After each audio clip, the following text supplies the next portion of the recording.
Hello everyone, welcome to online ED classes. आज के इस सेशन में मैं इंडियन फ्रीडम स्ट्रगल को कवर करने वाली हूँ दृष्टि ऑफ विज़न की बुक से। और दृष्टि की ये जो किताब है ये स्पेशली ईपीएफओ के लिए बनाई गई है, यानी ईपीएफओ के सारे सिलेबस इसमें दिए गए हैं। आपका जीएस पोर्शन हो गया, जनरल इंग्लिश हो गया, मैथ्स हो गया, रीजनिंग हो गई, ऑल सब्जेक्ट इसमें दिया गया है। इसके साथ ही इसमें 2 साल के पेपर भी दिए गए हैं ताकि आपको ये पता चल सके कि प्रीवियस ईयर में किस प्रकार से क्वेश्चन पूछे गए थे। उस हिसाब से आपको अपनी प्रैक्टिस बनानी है, उस हिसाब से आपको अपनी तैयारी करनी है। आज इस बुक से मैं भारतीय राष्ट्रीय आंदोलन को कवर करने वाली हूँ, जो कि इस बुक का थर्ड लेसन है। भारतीय राष्ट्रीय आंदोलन को मैं एनसीईआरटी से भी कवर कर रही हूँ। उस वीडियो को आप ज़रूर से देखिएगा क्योंकि एनसीईआरटी मस्ट होता है।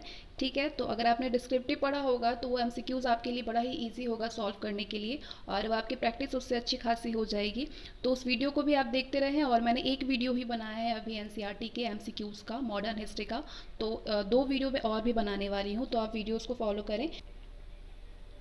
तो आइए हम जानते हैं यूरोपीय कंपनियों के बीच संघर्ष के बारे में। सबसे पहले आंग्लो फ्रांसीसी संघर्ष।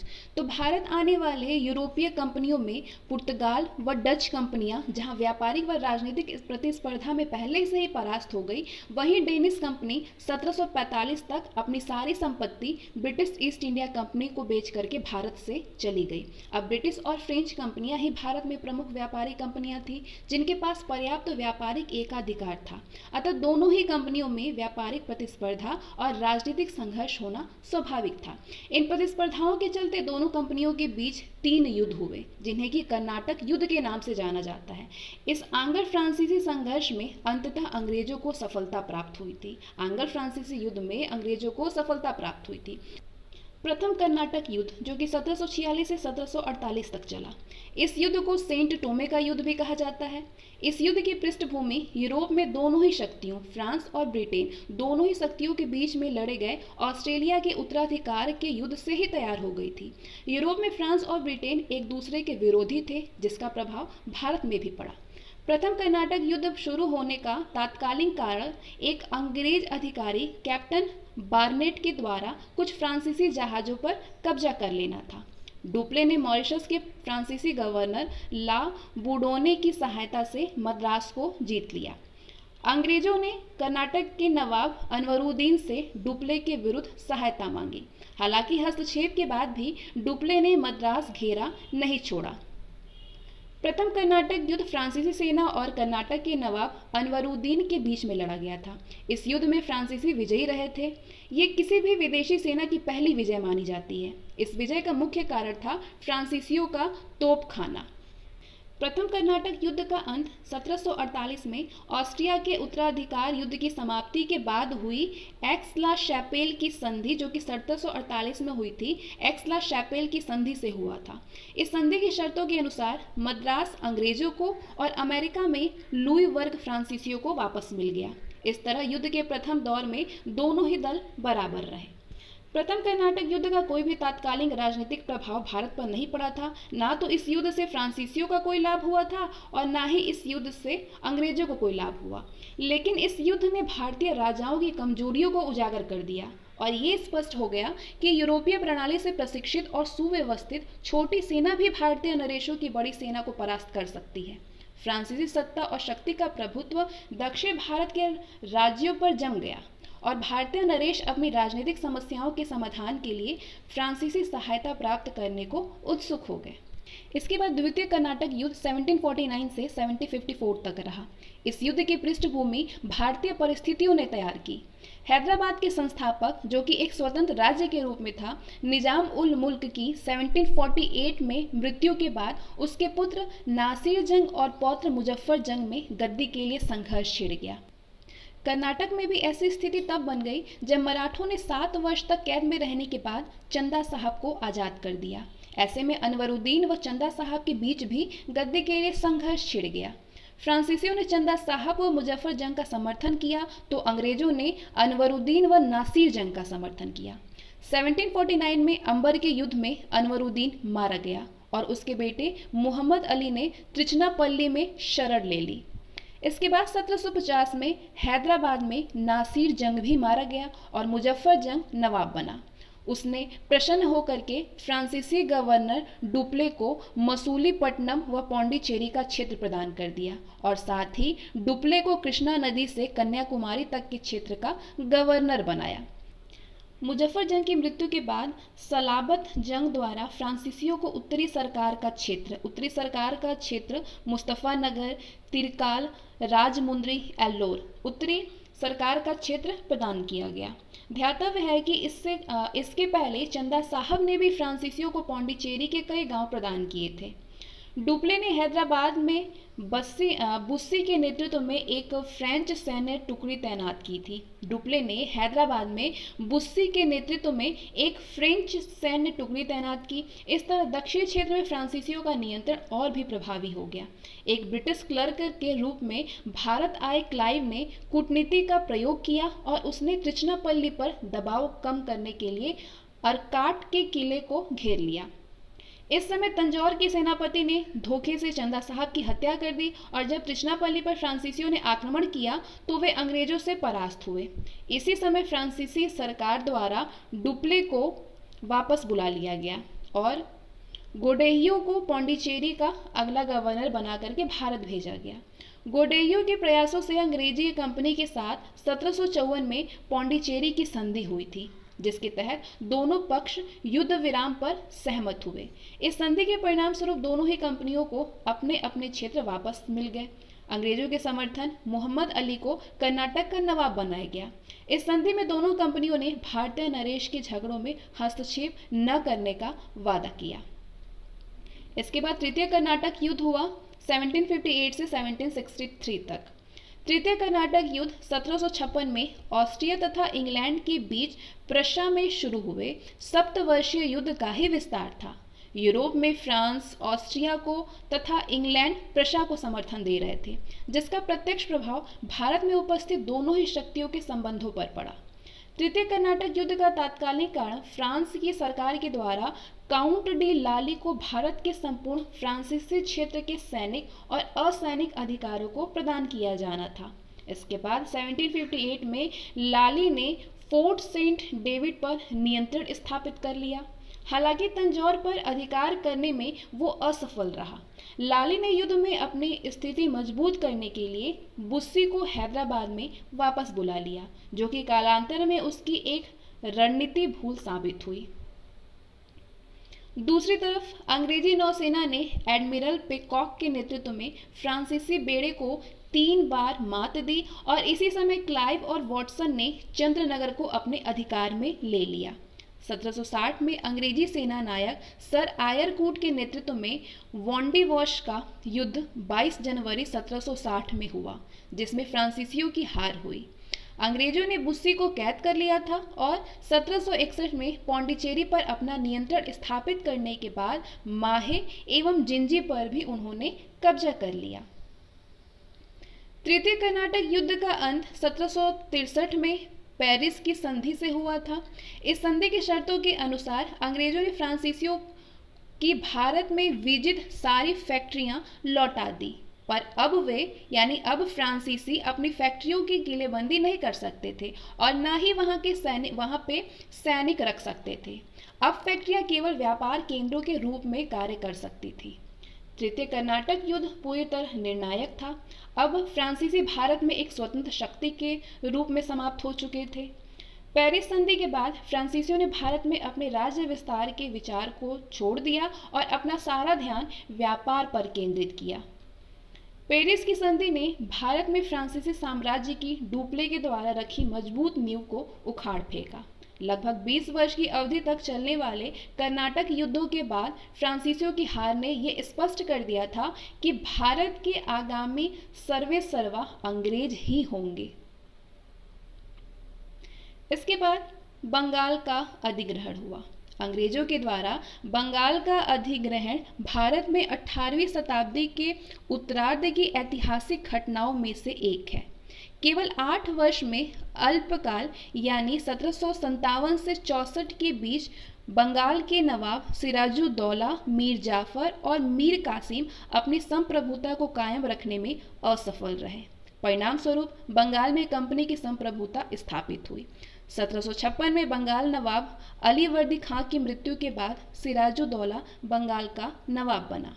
बंगाल के नवाबों और अंग्रेजों के बीच संघर्ष का प्रमुख कारण 1717 में मुगल बादशाह फर्रुखशियार के द्वारा जारी किया गया शाही फरमान था। इस फरमान के द्वारा बंगाल में मात्र 3000 रुपये वार्षिक अदा करने पर कंपनी को उसके समस्त व्यापार में सीमा शुल्क से मुक्ति और कंपनी को इस क्षेत्र में वस्तुओं की आवाजाही पर हस्ताक्षर जारी करने का भी अधिकार दे दिया गया था। कंपनी के अधिकारियों ने उन हस्ताक्षरों का दुरुपयोग करना शुरू कर दिया। अधिकार इसका इस्तेमाल व्यक्तिगत व्यापार पर कर न चुकाने के लिए करने लगे। इससे नवाब को राजस्व हानि हुई। बंगाल के नवाब सिराजुद्दौला और ब्रिटिश कंपनी के बीच बढ़ते तनाव के कारण नवाब सिराजुद्दौला ने कलकत्ता के फोर्ट विलियम पर आक्रमण करके अंग्रेजों को वहां से भागने पर विवश कर दिया। अंग्रेजों ने भागकर फुल्टा द्वीप पर शरण ली। कलकत्ता के किले पर आक्रमण के समय ब्लैक होल नामक एक घटना हुई 20 जून 1756 का उल्लेख मिलता है। कलकत्ता के किले पर आक्रमण के समय ब्लैक होल नामक एक घटना का उल्लेख मिलता है जो कि 20 जून 1756 को हुआ, जिसे हॉलवेल ने प्रस्तुत किया। जिसके अनुसार नवाब सिराजुद्दौला ने एक छोटी सी काल कोठरी में 146 अंग्रेजों को बंद कर दिया, जिनमें महज 23 ही जिंदा बच सके थे। नवाब सिराजुद्दौला ने मानिकचंद को कलकत्ता का प्रभारी बनाया और इसका नाम बदल करके अलीनगर रख दिया। लेकिन मानिकचंद ने रिश्वत लेकर के किला अंग्रेजों को सौंप दिया। क्लाइव द्वारा फ्रांसीसी बस्ती चंद्रनगर पर विजय के उपरांत बंगाल में अंग्रेजों की स्थिति और मजबूत हो गई। अंततः सिराजुद्दौला को अलीनगर की संधि के लिए विवश होना पड़ा था। अलीनगर की संधि कब हुई? फरवरी 1757 को। अलीनगर की संधि के फलस्वरूप अंग्रेजों को कलकत्ता की किलेबंदी करने, सिक्के ढालने का अधिकार और नवाब के द्वारा युद्ध में हुई क्षतिपूर्ति का वचन दिया गया और दोनों ही पक्षों ने भविष्य में शांति बनाए रखने का वादा किया। कालांतर में नवाब सिराजुद्दौला की सत्ता पर कमजोर पकड़ एवं ढूलमूल नीति से प्रोत्साहित होकर के अंग्रेजों ने बंगाल की गद्दी पर एक ऐसे नवाब को बैठाने का निश्चय किया जिसे आसानी से नियंत्रित करके अपनी स्वार्थ सिद्धि के लिए प्रयोग किया जा सके। ध्यातव्य हो, अंग्रेजों के इस षड्यंत्र में दरबार के अन्य व्यक्ति भी शामिल थे। यथा पूर्णिया के नवाब शौकत जंग शामिल थे, सिराजुद्दौला की मौसी घसीटी बेगम शामिल थी और मीर जाफर, राय दुर्लभ, जगत सेठ, मानिकचंद, खादिम खान और अमित चंद। अंग्रेजों और दरबारियों द्वारा रचे गए इन षड्यंत्रों में कासिम बाजार के प्रमुख वॉटसन की भूमिका अहम थी। इसके बाद प्लासी का युद्ध हुआ 23 जून 1757 को। प्लासी के युद्ध को भारतीय इतिहास के निर्णायक युद्धों में गिना जाता है क्योंकि इसने आगामी 2 वर्षों के लिए भारत की नियति को तय कर दिया था। प्लासी की लड़ाई 23 जून 1757 को बंगाल के नवाब सिराजुद्दौला की सेना और रॉबर्ट क्लाइव के नेतृत्व में ईस्ट इंडिया कंपनी की सेना के बीच लड़ी गई थी। मीर जाफर ने सिराजुद्दौला को एक कपटपूर्ण परामर्श दिया और नवाब ने युद्ध को 1 दिन के लिए स्थगित कर दिया। प्लासी के युद्ध के पहले ही नवाब का प्रधान सेनापति मीर जाफर और दीवान राय दुर्लभ अंग्रेजों से मिल चुके थे। युद्ध से पहले ही ये कह सकते हैं कि प्लासी का जो युद्ध था एक खुला युद्ध नहीं था, वरन ये एक विश्वासघात था। अगले दिन हुए युद्धों में दोनों विश्वासघातियों की सेनाएं बिना युद्ध किए वापस लौट गई। इस युद्ध में नवाब के विश्वसनीय सहयोगी मीर मदान और मोहनलाल वीरगति को प्राप्त हुए। युद्ध के बाद नवाब सिराजुद्दौला भाग करके मुर्शिदाबाद चला गया, जहां मीर जाफर के पुत्र मीरन ने मोहम्मद बेग द्वारा उसकी हत्या करवा दी। प्लासी के युद्ध का परिणाम क्या हुआ और इस युद्ध का महत्व क्या रहा? कंपनी अब एक राजनीतिक शक्ति बनकर के उभरी और बंगाल के संदर्भ में सर्वोच्च शक्ति बन गई, जिसने वहां नृप निर्माता यानी किंग मेकर की भूमिका अदा की। प्लासी के युद्ध ने अंग्रेजों की राजनीतिक शक्ति को स्थगित तो किया ही, साथ ही अंग्रेजों की सुगम पहुंच बंगाल के संपन्न खजाने तक भी कर दिया।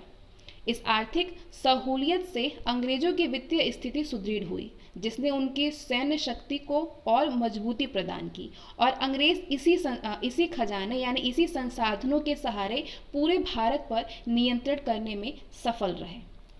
युद्ध के बाद नवाब बने मीर जाफर ने कंपनी को 24 परगाना की जमींदारी प्रदान की, साथ ही बंगाल, बिहार व उड़ीसा में मुक्त व्यापार की अनुमति प्रदान की। मीर कासिम का नवाब बनना। प्लासी युद्ध के बाद अंग्रेजों के द्वारा मीर जाफर को बंगाल का नवाब बनाया गया, लेकिन कालांतर में क्लाइव और कंपनी की बढ़ती मांगों के कारण नवाब की आर्थिक स्थिति काफी कमजोर हो गई, जिससे उसे कई कठिन परिस्थितियों का सामना करना पड़ा। मीर जाफर कंपनी की मांगों को पूरा करने में असफल रहा। परिणामतः अंग्रेजों ने उसे नवाब के पद से अपदस्थ कर मीर कासिम को बंगाल का अगला नवाब घोषित किया। मीर कासिम को बंगाल का नवाब बनाए जाने की घटना को गवर्नर वेंसीटार्ट ने 1760 की क्रांति की संज्ञा दी, क्योंकि इस सत्ता परिवर्तन से अंग्रेजों को कई महत्वपूर्ण लाभ हुए। इसके बाद आगे हम जानते हैं मीर कासिम और कंपनी के बारे में। तो मीर कासिम ने नवाब का पद प्राप्त करने के लिए कार्यकारी गवर्नर हॉलवेल के साथ समझौता किया, जिसमें बर्दवान, मिदनापुर और चटगांव की जिम्मेदारी कंपनी को सौंपी जानी थी। अंग्रेजों के हस्तक्षेप व दरबार के षड्यंत्रों से बचने के लिए और मीर कासिम अपनी राजधानी को स्थानांतरित करके मुर्शिदाबाद से मुंगेर ले गया। उसने यूरोपीय मॉडल पर अपनी सेना का सुदृढ़ीकरण किया, तोप तथा बंदूक का कारखाना स्थगित किया व वित्तीय भ्रष्टाचार को समाप्त करने का भी प्रयास किया। मीर कासिम के द्वारा नौकरशाही का पुनर्गठन किया गया और दस्तक के दुरुपयोग पर प्रतिबंध लगाने का भी प्रयास किया गया। सैन्य सुधारों और 1763 में नवाब के द्वारा आंतरिक व्यापार पर लगे सभी करों को समाप्त कर देने से नवाब और कंपनी के संबंधों में तनाव आ गया। करों को समाप्त कर देने से अंग्रेजों के विशेषाधिकार समाप्त हो गए।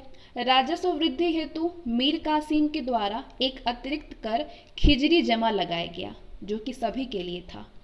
परिणाम स्वरूप जुलाई 1763 में अंग्रेजों ने मीर कासिम के विरुद्ध औपचारिक युद्ध की घोषणा कर दी और मीर जाफर को पुनः बंगाल का नवाब घोषित कर दिया। तो इस प्रकार बक्सर के युद्ध की पृष्ठभूमि तैयार हुई। बंगाल से निष्कासित होने के बाद मीर कासिम ने अवध के नवाब सुजाउद्दौला से शरण मांगी। स्मरणीय हो, अवध में इस समय मुगल सम्राट शाह आलम द्वितीय यानी अली गौहर पहले ही शरणार्थी का जीवन व्यतीत कर रहा था। फलतः इन तीनों ने संयुक्त होकर के अंग्रेजों के विरुद्ध एक समझौता किया, जिसके परिणाम स्वरूप अक्टूबर 1764 में बक्सर का युद्ध हुआ। तो आगे हम जानते हैं बक्सर के युद्ध के बारे में, जो कि 22 अक्टूबर 1764 को हुआ। बक्सर के युद्ध में अंग्रेजों की सेना का सफल नेतृत्व हेक्टर मुनरो और मीर कासिम की सेना का नेतृत्व गुरगिन खां के द्वारा किया गया। बक्सर के युद्ध में अंग्रेजों की सेना का सफल नेतृत्व हेक्टर मुनरो और मीर कासिम की सेना का नेतृत्व गुरगिन खान के द्वारा किया गया। बक्सर के युद्ध में सुजाउद्दौला, मीर कासिम और शाह आलम द्वितीय के नेतृत्व वाली सम्मिलित सेना की पराजय हुई। इस युद्ध के बाद शाह आलम द्वितीय अंग्रेजों की शरण में आ गया। दूसरी ओर नवाब सुजाउद्दौला ने कुछ दिन तक विरोध करने के बाद आत्मसमर्पण कर दिया। मीर कासिम दिल्ली की ओर भाग गया, जहां पे 1777 में उसकी मृत्यु हो गई। बक्सर के युद्ध का परिणाम क्या हुआ और इसके महत्व क्या निकले? बक्सर का युद्ध जो था, ये सैन्य दृष्टिकोण से अंग्रेजों की बहुत ही बड़ी सफलता थी, क्योंकि प्लासी के युद्ध की विजय सिराजुद्दौला की सेना नायकों के विश्वासघात का परिणाम था। लेकिन बक्सर के युद्ध में अंग्रेज बिना किसी छल कपट के विजयी हुए थे। इस युद्ध में विजय के बाद बंगाल में अंग्रेजी सत्ता के प्रभुत्व की स्थापना हुई और कंपनी ने एक अखिल भारतीय शक्ति का रूप धारण किया। इसके बाद 1765 में इलाहाबाद की संधि हुई। इलाहाबाद की संधि हेतु क्लाइव को भेजा गया। क्लाइव जो कि दूसरी बार बंगाल का गवर्नर जनरल बन करके गया, और ये जो संधि थी ये 2 चरणों में हुई थी। इलाहाबाद की जो प्रथम संधि थी वो 12 अगस्त 1765 को हुई। ये संधि मुगल सम्राट शाह आलम द्वितीय और अंग्रेज गवर्नर क्लाइव के बीच संपन्न हुआ था। इस संधि के तहत कंपनी को मुगल सम्राट शाह आलम द्वितीय से स्थायी रूप से बंगाल, बिहार और उड़ीसा की दीवानी प्राप्त हुई। इसके बदले कंपनी ने मुगल सम्राट को 26 लाख रुपए की वार्षिक पेंशन देना स्वीकार किया। कंपनी ने अवध के नवाब से कड़ा और इलाहाबाद के जिले लेकर के मुगल सम्राट शाह आलम द्वितीय को सौंप दिए। इसके बाद इलाहाबाद की द्वितीय संधि हुई थी 16 अगस्त 1765 को। ये संधि क्लाइव और अवध के नवाब शुजाउद्दौला के बीच संपन्न हुआ था। इस संधि के तहत इलाहाबाद और कड़ा को छोड़ करके अवध का शेष क्षेत्र नवाब को वापस कर दिया गया। नवाब द्वारा कंपनी को 50 लाख रुपए दिए जाने की बात स्वीकार की गई। कंपनी के द्वारा अवध की सुरक्षा हेतु नवाब के खर्च पर एक अंग्रेज सेना अवध में रखी गई। कंपनी को अवध में कर मुक्त व्यापार करने की छूट प्रदान हुई। बनारस और गाजीपुर के क्षेत्र में अंग्रेजों की संरक्षिता में जागीरदार बलवंत सिंह को अधिकार दिया गया। हालांकि ये अवध के राजा के अधीन ही माना गया। इसके बाद बंगाल में द्वैत शासन लागू हो गया। द्वैत शासन 1765 से 1772 में हुआ। 1765 में अपने पिता मीर जाफर की मृत्यु के बाद नजमुद्दौला को कंपनी के द्वारा इस शर्त पर नवाब बनने की अनुमति दी गई कि कंपनी निजामत के कार्यों की देखरेख के लिए नायब सूबेदार नियुक्त करेगी। कंपनी ने नायब दीवान और नायब निजाम के रूप में मोहम्मद रजा खां को नियुक्त किया। परिणाम स्वरूप कंपनी का बंगाल की पुलिस और न्यायिक शक्तियों पर पूर्ण नियंत्रण स्थापित हो गया। इतिहास में इसी व्यवस्था को द्वैत शासन के नाम से जाना जाता है। इस व्यवस्था के अंतर्गत प्रशासन, राजस्व वसूली और दीवानी न्याय का अधिकार कंपनी के पास था और आंतरिक शांति व्यवस्था, फौजदारी न्याय और समस्त प्रशासनिक दायित्व नवाब पर छोड़ दिया गया। ये एक ऐसी व्यवस्था थी जिसमें कि अधिकार और उत्तरदायित्व दोनों को अलग कर दिया गया था।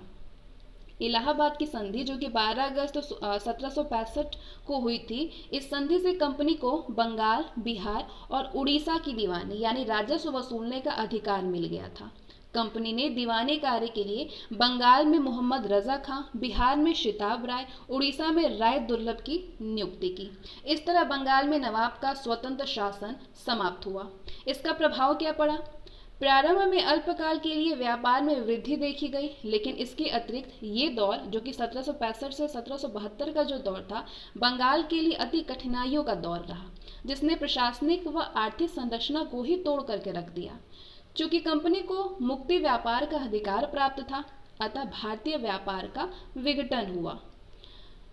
ब्रिटिशों के द्वारा अत्यधिक भूमि कर संग्रह के कारण कृषि एवं कृषकों की स्थिति शोचनीय हो गई। ब्रिटिशों के द्वारा अत्यधिक भूमि कर संग्रह के कारण कृषि और कृषकों की स्थिति जो थी वो शोचनीय हो गई। इसी बीच 1770 में बंगाल में अकाल पड़ने से जानमाल की बड़े स्तर पर क्षति हुई। उल्लेखनीय है कि इस समय बंगाल का गवर्नर काटियस था।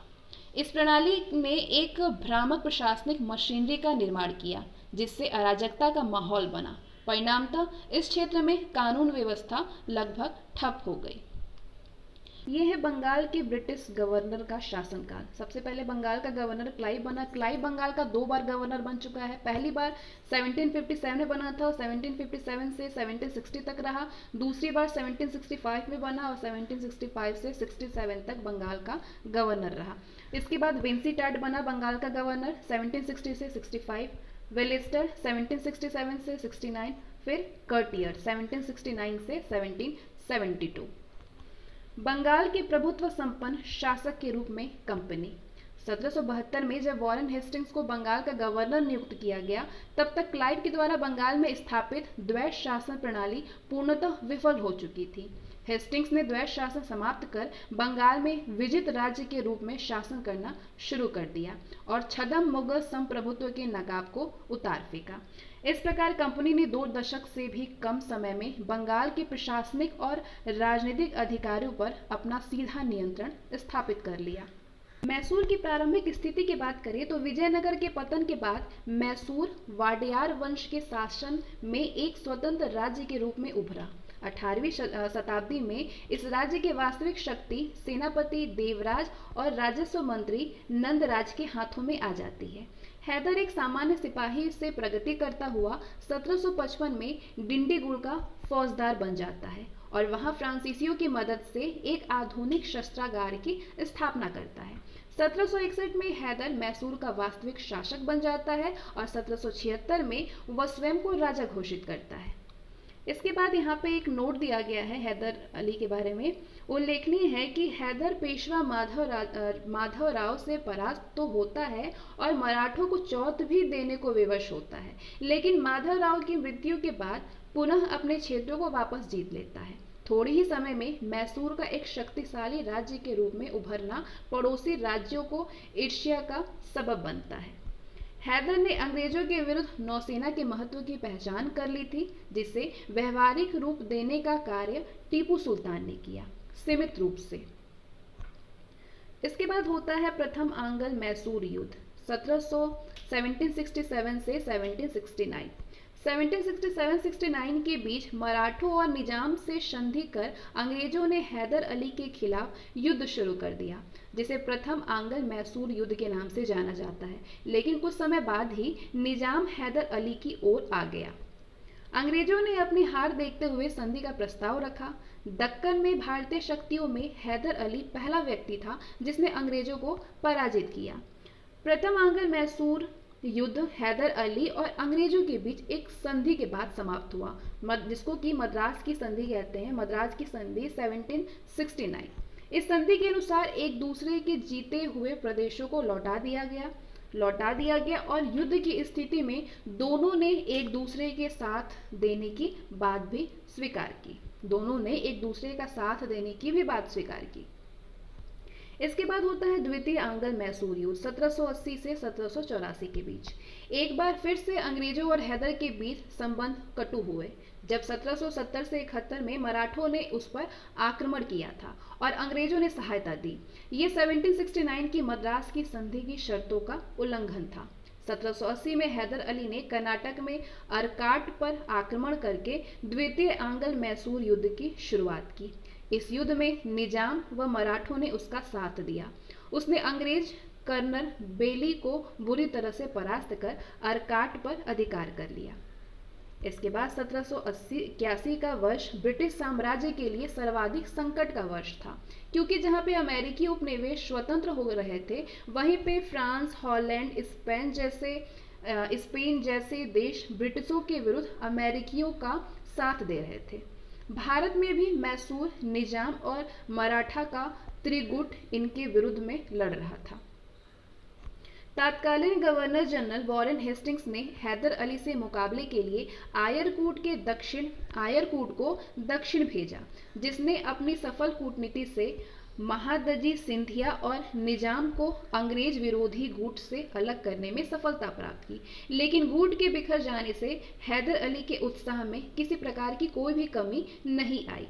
1781 में हैदर अली और अंग्रेज जनरल सर आयरकूट के नेतृत्व में, ठीक है, हैदर अली और अंग्रेज के बीच पोर्टोनोवा का युद्ध हुआ, जिसमें ये हैदर अली पराजित हुआ, लेकिन अंग्रेजों को इस सफलता का अधिक लाभ नहीं मिला। इसके बाद अंग्रेजों से युद्ध में मिली पराजय से उत्पन्न मानसिक क्षति व घायल होने के कारण 1782 में युद्ध करते हुए हैदर अली की मृत्यु हो गई।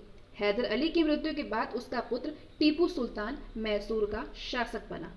हैदर अली की मृत्यु के बाद टीपू सुल्तान ने युद्ध जारी रखा, लेकिन इसी समय यूरोप की संधि के कारण फ्रांसीसी युद्ध से अलग हो गए और टीपू ने अंग्रेजों से मंगलौर की संधि कर ली। मंगलौर की संधि 1784 में हुई।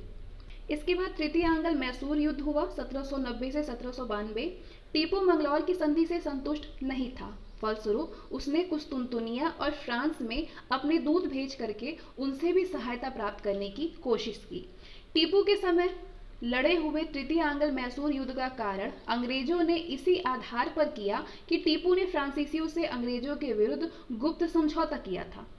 टीपू ने 1789 में श्रावणकोर पर आक्रमण कर दिया। परिणामतः कार्नवालिस ने 1790 में सेना का नेतृत्व करते हुए वेल्लूर और बंगलौर पर अधिकार कर श्रीरंगपट्टनम पर आक्रमण किया। अंग्रेजों ने पुनः हैदराबाद के निजाम और मराठों के सहयोग से श्रीरंगपट्टनम पर आक्रमण किया। 1792 में तत्कालीन गवर्नर जनरल कार्नवालिस ने टीपू के श्रीरंगपट्टनम स्थित किले को घेर करके उसे संधि के लिए मजबूर किया।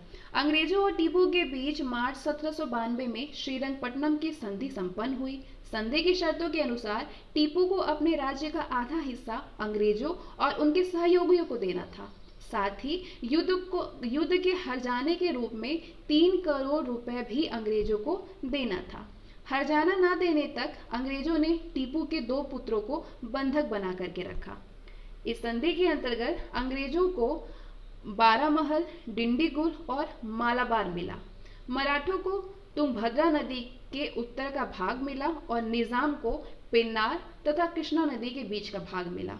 इसी संदर्भ में कार्नवालिस ने कहा था कि हमने अपने मित्रों को शक्तिशाली बनाए बिना अपने शत्रु को पंगु कर दिया है।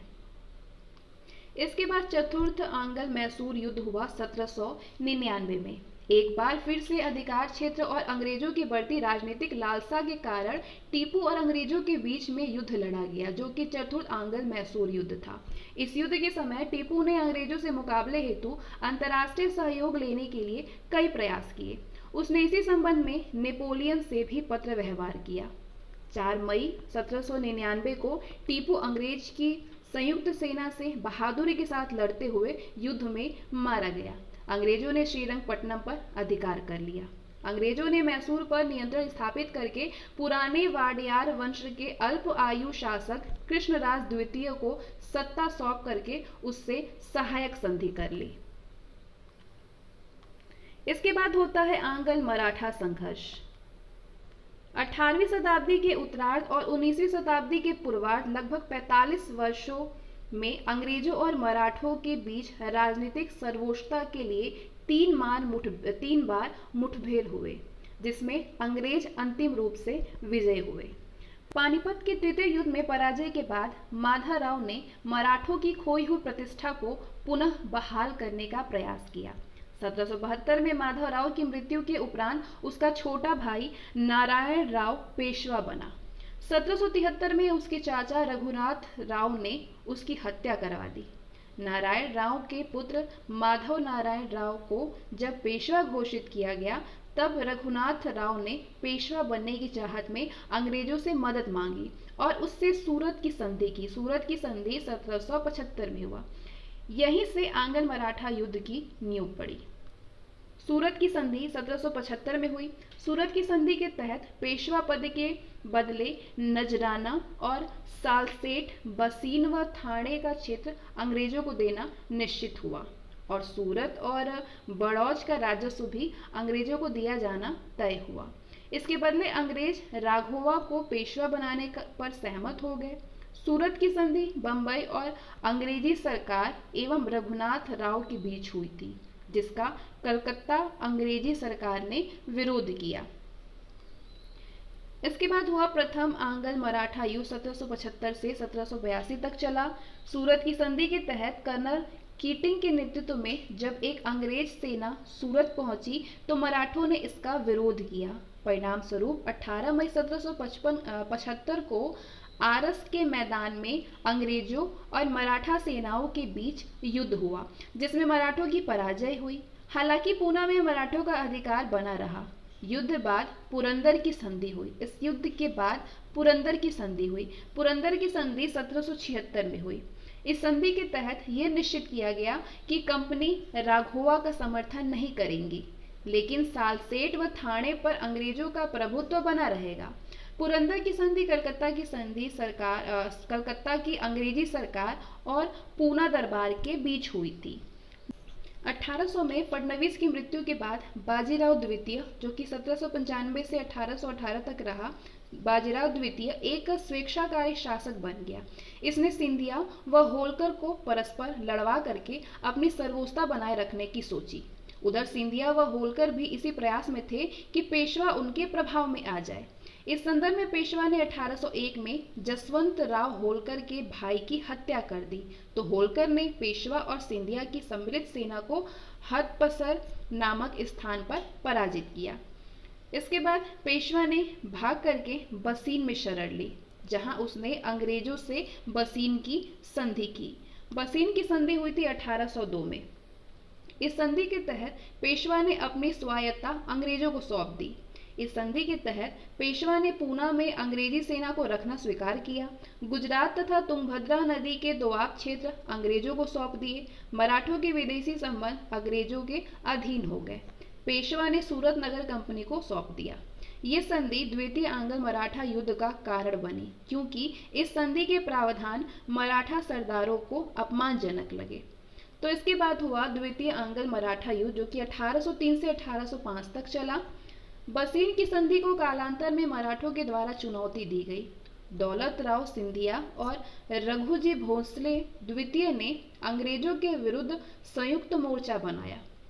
अंग्रेजों ने आर्थर वेलेजरी के नेतृत्व में दक्कन में और जनरल लेक के नेतृत्व में उत्तर भारत में मराठों के विरुद्ध सफल अभियान किया। 23 सितंबर 1803 को आर्थर वेलेजरी ने सिंधिया और भोसले की संयुक्त सेनाओं को पराजित किया। उत्तर भारत में जनरल लेक ने दिल्ली और आगरा पर कब्जा कर लिया। इस प्रकार कुछ महीनों में ही अंग्रेजों ने उत्तर और दक्षिण भारत में मराठों के कई क्षेत्रों को जीत लिया।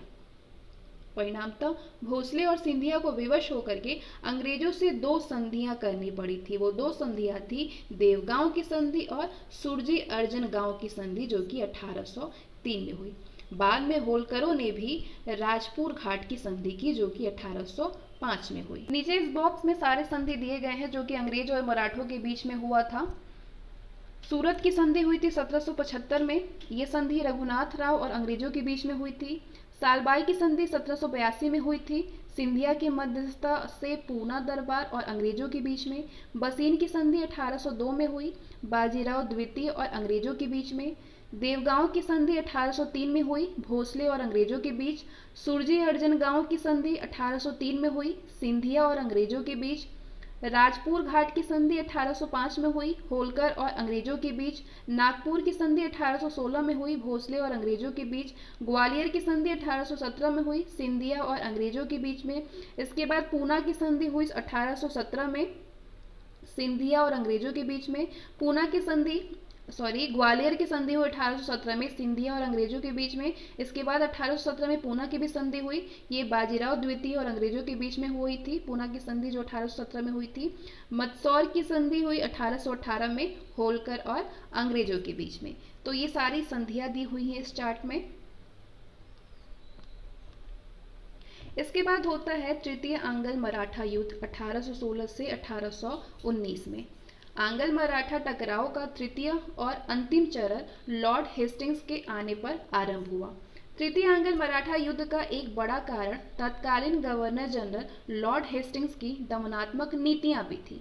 हेस्टिंग्स ने पिंडारियों के विरुद्ध अपने अभियान की शुरुआत की, जिससे मराठों के प्रभुत्व को चुनौती मिली। यहाँ पे कुछ पिंडारी के बारे में दिया गया है। पिंडारी जो है मराठा सेना में अवैतनिक सैनिक के रूप में अपनी सेवा देते थे। ये लूटमार करने वाले दलों के रूप में होते थे पिंडारी। इनकी नियुक्ति बाजीराव प्रथम के समय से शुरू हुई थी। ये मराठों की ओर से युद्ध में भाग लेते थे, जिसके बदले उन्हें लूट से प्राप्त रकम का एक निश्चित हिस्सा दिया जाता था। तो ये कुछ मराठा विशेष था, पिंडारी विशेष।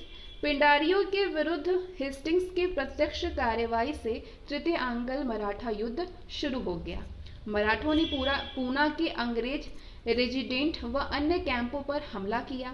इस युद्ध में अंततः पेशवा अंग्रेजों से पराजित हुआ और आत्मसमर्पण कर दिया।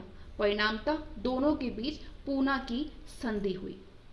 आगे हम जानेंगे पूना की संधि और पेशवा के अंत के बारे में। तृतीय आंग्ल मराठा युद्ध की समाप्ति पर अंग्रेजों के द्वारा पेशवा के साथ एक संधि की गई, जिसके अनुसार पेशवा का समस्त राज्य बम्बई प्रेसिडेंसी के अंग्रेजी राज्य में मिल गया। पेशवा के अतिरिक्त सिंधिया, भोसले आदि ने भी संधियों के माध्यम से अंग्रेजी संरक्षण स्वीकार कर लिया। संधि के बाद पेशवा का पद 1818 में समाप्त कर दिया गया और बाजीराव द्वितीय को कंपनी का पेंशनर बना करके बिठूर, जो कि कानपुर में था, बिठूर में भेज दिया गया। पेशवा के सहायक त्र्यंबक राव को आजीवन कारावास देकर के बनारस के पास चुनार के दुर्ग में कैद कर दिया गया। नाम मात्र के छोटे से राज्य सतारा में छत्रपति शिवाजी के वंशज को राजा बनाया गया।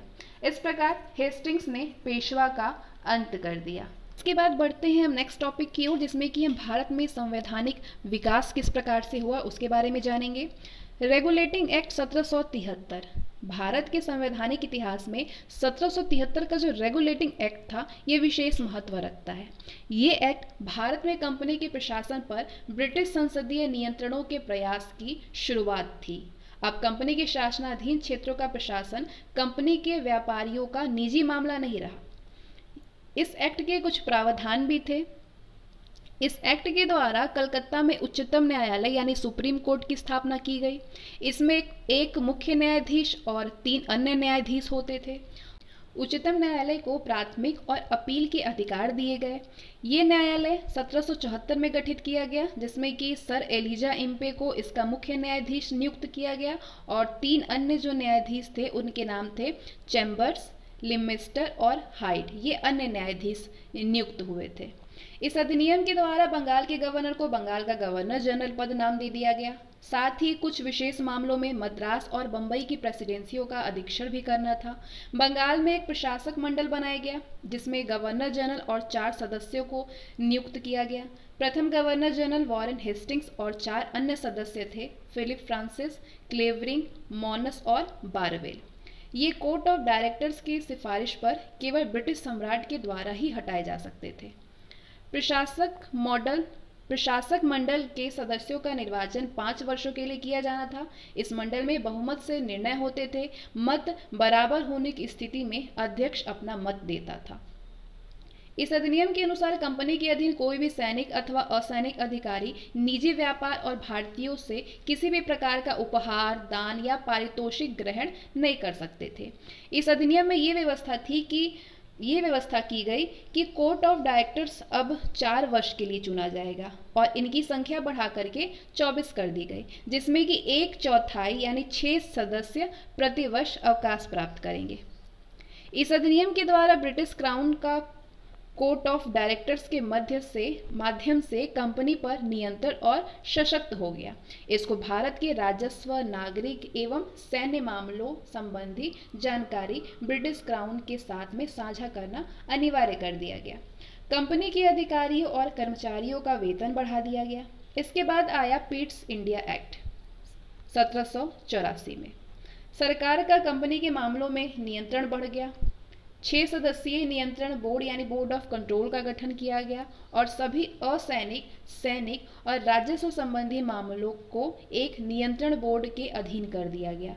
इसमें यह भी निर्दिष्ट कर दिया गया कि गवर्नर जनरल की परिषद के सदस्य अनुबंधित सेवक यानी कॉन्वेनेंटेड सर्वेंट ही होंगे।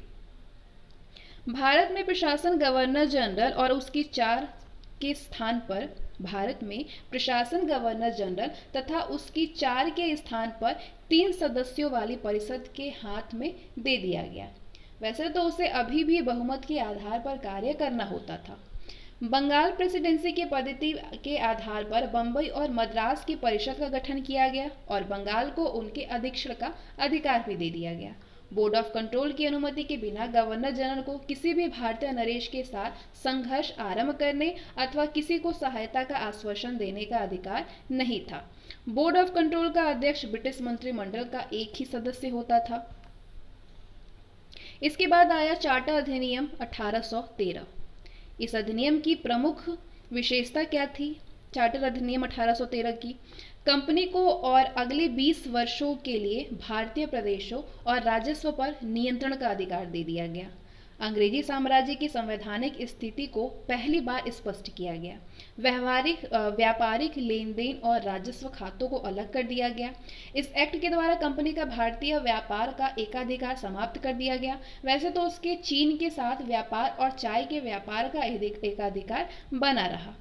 इस एक्ट में 1 लाख प्रति वर्ष साहित्य के प्रोत्साहन व पुनरुत्थान, विज्ञान की उन्नति और शिक्षा पर खर्च हेतु प्रावधान किया गया।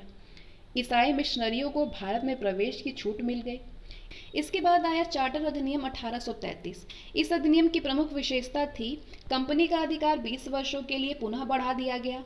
कंपनी के व्यापारिक अधिकार पूर्णतः समाप्त कर दिए गए और उसे भविष्य में केवल राजनीतिक कार्य ही करने थे। बंगाल का गवर्नर जनरल भारत का गवर्नर जनरल बना दिया गया। बंगाल का जो गवर्नर जनरल था उसको भारत का गवर्नर जनरल बना दिया गया और सब परिषद गवर्नर जनरल को कंपनी के सैनिक और असैनिक कार्य का नियंत्रण, निरीक्षण और निर्देशन का कार्य सौंप दिया गया। बम्बई, मद्रास, बंगाल और अन्य प्रदेश गवर्नर जनरल के नियंत्रण में आ गए। इस तरह प्रशासन का केंद्रीयकरण कर दिया गया।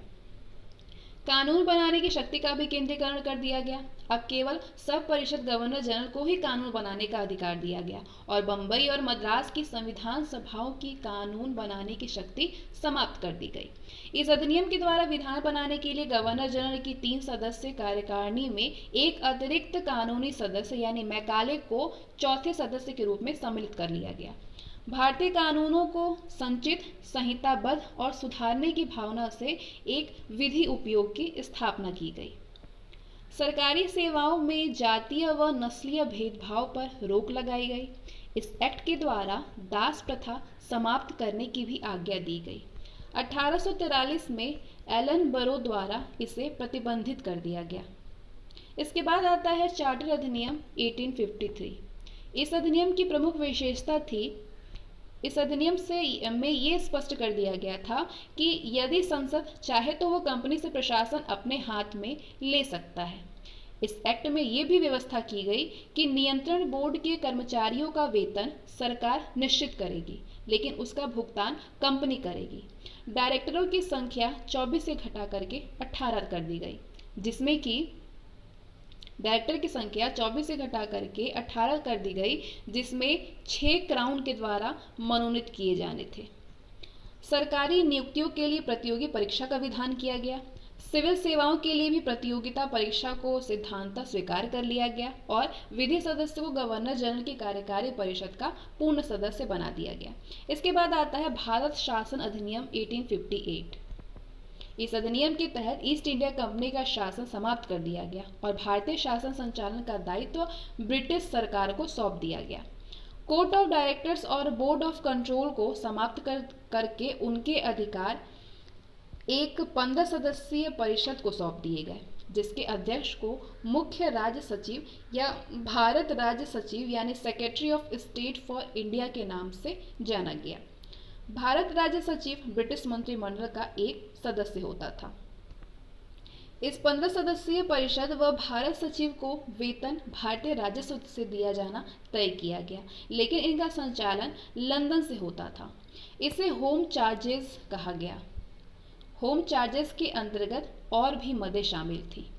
गवर्नर जनरल अब वायसराय कहा जाने लगा और वो क्राउन का सीधा प्रतिनिधि बन गया। भारत का प्रथम वायसराय लॉर्ड कैनिंग बना। अनुबंधित जनपद सेवा यानी कॉन्वेंटेड सिविल सर्विसेज में नियुक्तियां खुली प्रतियोगिता द्वारा की जाने लगी। इसके बाद आता है भारतीय परिषद अधिनियम 1861। वायसराय की कार्यकारिणी परिषद का विस्तार किया गया। इसमें और भारत वायसराय की कार्यकारी परिषद का विस्तार किया गया। इसमें एक 5वां सदस्य शामिल किया गया जो कि विधिवेत्ता होता था। वायसराय की कार्यकारिणी परिषद को अधिक सुविधा से कार्य करने के लिए कानून बनाने की इजाज़त दे दी गई। इसी के तहत कैनिंग ने विभागीय प्रणाली की शुरुआत की। इस प्रकार मंत्रिमंडलीय व्यवस्था यानी कैबिनेट की नींव पड़ी। कानून बनाने के लिए कार्यकारिणी परिषद में न्यूनतम 6 और अधिकतम 12 अतिरिक्त सदस्यों को वायसराय मनोनीत कर सकता था। उनका कार्यकाल 2 वर्षों का होता था। इनमें से न्यूनतम आधे सदस्य गैर सरकारी होते थे। इस तरह कानून बनाने की प्रक्रिया में भारतीयों की गुंजाइश बढ़ गई। इस एक्ट में बम्बई और मद्रास प्रांतों को विधि निर्माण और उनमें संशोधन का अधिकार पुनः दे दिया गया, लेकिन प्रावधान किया गया कि इनके द्वारा निर्मित कानून तभी वैध माने जाएंगे जब उन्हें वायसराय की अनुमति प्राप्त हो जाए। गवर्नर जनरल को संकटकालीन स्थिति में विधान परिषद की अनुमति के बिना ही अध्यादेश जारी करने की अनुमति दे दी गई। ये अध्यादेश अधिकतम 6 महीने तक लागू रह सकते थे। बम्बई, मद्रास और कलकत्ता उच्च न्यायालयों की स्थापना ब्रिटिश संसद के द्वारा पारित भारतीय उच्च न्यायालय अधिनियम 1861 के तहत 1862 में की गई। इसके बाद आया भारतीय परिषद अधिनियम 1892। इस एक्ट में केवल भारतीय विधान परिषद की शक्तियों, कार्यों और संरचना का उल्लेख किया गया है। केंद्रीय विधान परिषद के संदर्भ में न्यूनतम 10 और अधिकतम 6 सदस्य निर्धारित किए गए। इस एक्ट का सबसे महत्वपूर्ण प्रावधान निर्वाचन पद्धति की शुरुआत थी। हालांकि इसमें निर्वाचन शब्द का प्रयोग नहीं था, निर्वाचन की पद्धति अप्रत्यक्ष थी और निर्वाचित सदस्य को मनोनीत की संज्ञा दी जाती थी। विधानमंडल के सदस्यों के अधिकार दो क्षेत्रों में बढ़ा दिए गए। प्रथम में बजट पर अपने विचार प्रकट करने का अधिकार दिया गया, यद्यपि इस विषय पर कोई भी प्रस्ताव रखने अथवा सदन के मत विभाजन कराने का अधिकार उन्हें नहीं था। द्वितीय में सार्वजनिक हित के मामले में 6 दिन की पूर्व सूचना देकर के उन्हें प्रश्न पूछने का अधिकार दिया गया।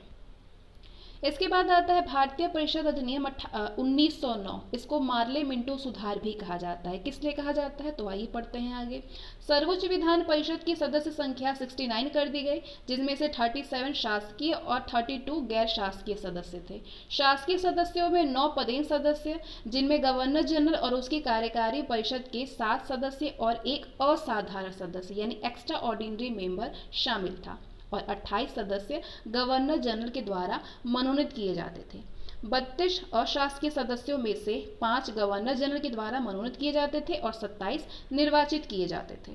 इस एक्ट का सबसे विवादित प्रावधान था मुसलमानों के लिए पृथक निर्वाचन प्रणाली की व्यवस्था, जिसने सांप्रदायिकता का नेतृत्व किया। बजट पर बहस के साथ ही पूरक प्रश्न पूछने का अधिकार मिला। यद्यपि मत देने का अधिकार अभी नहीं मिला, लेकिन स्थानीय निकायों के लिए वे धन की मांग रख सकते थे। भारतीय राज्य सचिव मार्ले ने मिंटो को लिखा है कि पृथक निर्वाचन मंडल स्थापित करके हम नाक के दांत बोल रहे हैं और इसका फल भीषण होगा। के.एम. मुंशी ने कहा है कि इस एक्ट ने भारत में उभरते प्रजातंत्र का गला ही घोट दिया। गांधी ने इसे सर्वस्व नाश करने वाला एक्ट कहा है और इस एक्ट के प्रावधानों को हितैषी निरंकुशवाद की संज्ञा दी गई है। इसके बाद आता है भारत शासन अधिनियम 1909, जिसको मॉन्टेग्यू चेम्सफोर्ड सुधार भी कहते हैं। इस अधिनियम में पहली बार उत्तरदायी शासन जैसे शब्दों का प्रयोग किया गया। इसे मॉन्टेग्यू चेम्सफोर्ड सुधार भी कहा जाता है। मॉन्टेग्यू भारत के राज्य सचिव थे, जबकि चेम्सफोर्ड भारत के वायसराय थे।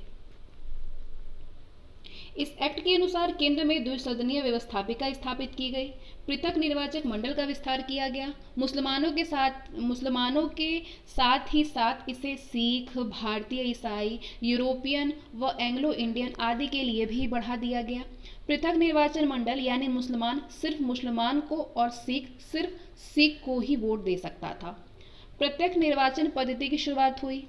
प्रांतों में द्वैध शासन प्रणाली की शुरुआत हुई। प्रांतीय विषयों को 2 भागों में आरक्षित एवं हस्तांतरित में बांटा गया। आरक्षित विषय में भूमिकर, वित्त, न्याय, पुलिस, पेंशन, अकाल सहायता, आपराधिक जातियां यानी क्रिमिनल ट्राइब्स, छापे खाने, समाचार पत्र, सिंचाई और जलमार्ग, कारखाने, बिजली, गैस, बॉयलर, श्रमिक कल्याण, औद्योगिक झगड़े, मोटर गाड़ियां, छोटे बंदरगाह, अपवर्जित क्षेत्र एवं सार्वजनिक सेवाएं तथा हस्तांतरित सूची में शिक्षा, स्थानीय स्वायत्त शासन, चिकित्सा, कृषि, सार्वजनिक निर्माण विभाग इत्यादि शामिल थे। इसके बाद आता है भारत शासन अधिनियम 1935। इस एक्ट के द्वारा पहली बार संघात्मक सरकार की स्थापना का प्रयास किया गया। प्रांतीय स्तर पर द्वैध शासन को समाप्त करके केंद्र स्तर पर द्वैध शासन प्रणाली स्थापित की गई। प्रांतों के प्रतिनिधि चुनाव प्रक्रिया व रियासतों के प्रतिनिधि राजाओं के द्वारा मनोनीत होते थे। बर्मा, जो कि वर्तमान का म्यांमार है, बर्मा को भारत से पृथक कर दिया गया। इस अधिनियम के तहत विषयों को 3 श्रेणियों में विभक्त किया गया था। 3 श्रेणी थे। संघ सूची, जिसमें कि 59 विषय होते थे, राज्य सूची जिसमें 54 विषय हैं, और संवर्धित सूची जिसमें कि 36 विषय हैं। इस एक्ट के द्वारा स्थापित संघ के अवशिष्ट शक्तियां गवर्नर जनरल को प्रदान की गई थी। इस एक्ट के तहत एक संघीय न्यायालय की स्थापना की गई।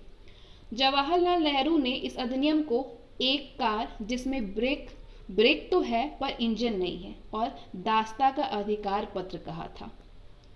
अंबेडकर ने 1935 के अधिनियम के संदर्भ में कहा था कि मुझे इस आरोप के संबंध में कोई भी क्षमा नहीं मांगनी है कि संविधान के प्रारूप में गवर्नमेंट ऑफ इंडिया एक्ट 1935 के एक बड़े भाग को पुनः उत्पादित कर दिया गया है। जिन्ना ने इस एक्ट को पूर्णतः सड़ा हुआ, मूल रूप से बुरा कह करके पूर्णतः अस्वीकृत कर दिया। यहाँ पे एक इम्पॉर्टेंट नोट दिया हुआ है। 1935 का भारत शासन अधिनियम जुलाई 1936 से लागू हुआ और इसके प्रावधानों के आधार पर 1937 में पुनः चुनाव 1937 में चुनाव हुए, जिसमें कांग्रेस को 5 स्थानों पर पूर्ण बहुमत, असम पश्चिमोत्तर प्रांत में कांग्रेस की मिलीजुली सरकार, पंजाब में यूनियनिस्ट पार्टी, बंगाल में कृषक प्रजा पार्टी और सिंध में मुस्लिम लीग की सरकार बनी। इसके बाद बढ़ते हैं नेक्स्ट चैप्टर की ओर, जिसमें कि हम भारत में ब्रिटिश शक्ति के विस्तार के बारे में जानेंगे।